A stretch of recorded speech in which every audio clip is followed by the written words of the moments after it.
have unconfirmed reports this morning that a plane has crashed into one of the towers of the World Trade Center. Big flash of flame, fire coming out from all over. The building's exploding right now. You got people running up the street. Good Lord. That is about as frightening a scene as you will ever see.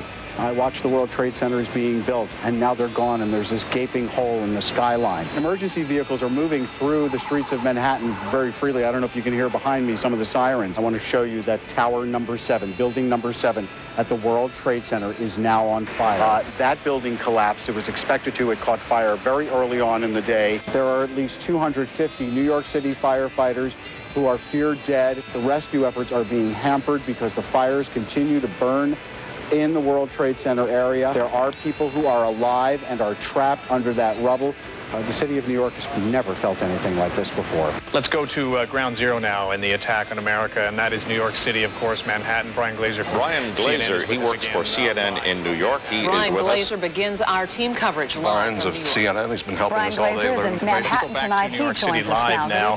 Bryan Glazer from CNN is there for us. I'm being given a note right now that we're just told that the Associated Press is now reporting that the death toll is into the thousands of people at the World Trade Center. We have firefighters from all across the tri-state area, that is New Jersey, Connecticut, and New York, moving into Manhattan. We understand that there may be 30,000, 40,000 firefighters and emergency workers battling that blaze. At least 1,500 walking wounded are being sheltered on Liberty Island, where the Statue of Liberty stands in the middle of New York Harbor. There are military jets that are scraping the skies above New York City, as well as Black Hawk helicopters. This is a state of war in New York. I don't think that anybody would disagree with that estimation.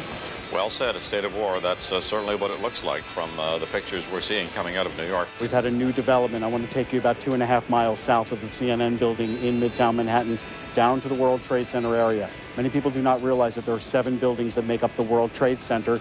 The building number 7, which is 47 stories tall, caught fire earlier today and just moments ago collapsed. Thus you see a huge plume of gray, black, and almost blue ash moving through the air. That building collapsed just moments ago. Night is now falling over the island of Manhattan, and yet a dark gray and black plume of smoke continues rising from the southern tip of where the World Trade Centers once stood. There is another building that is threatened to collapse. We are being told, these are sketchy reports, unconfirmed information, that a Marriott hotel, which is located in the heart of the World Trade Center, which has been evacuated, faces the possibility of crumbling. We now know, according to the New York City Fire Department and the mayor's office, that 250 firefighters are confirmed dead.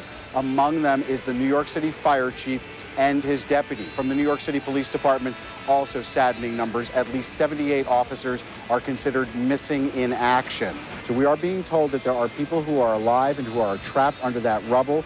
Some of them reportedly may be police officers, and they are attempting to call 911 on cell phones. They're talking to them. The problem is they can't get to them. We still have fires burning at the southern tip of Manhattan right now, and this is a major problem for the firefighters who are trying to get in there and rescue those people. Right now, the rescue efforts in many cases have been suspended until the fires and the smoke clear. Those are the statistics. Now give us a feeling of what New Yorkers are going through. New York is a place where sometimes the worst brings out the best in us. I can tell you I've lived in New York City off and on all my life, and grew up here, and I watched the World Trade Centers being built, and now they're gone, and there's this gaping hole in the skyline. If you look on the faces of New Yorkers, there is just this blankness. It's surreal. People haven't really come to grips with what's happened. I've covered many disasters, and I'm a hometown New Yorker, and to me, like the rest of the people in the city, I feel this in my heart, and I can't really describe the emotion to you that people are feeling today. Thank you so much, Bryan Glazer tonight. Thank you for your thoughts, really.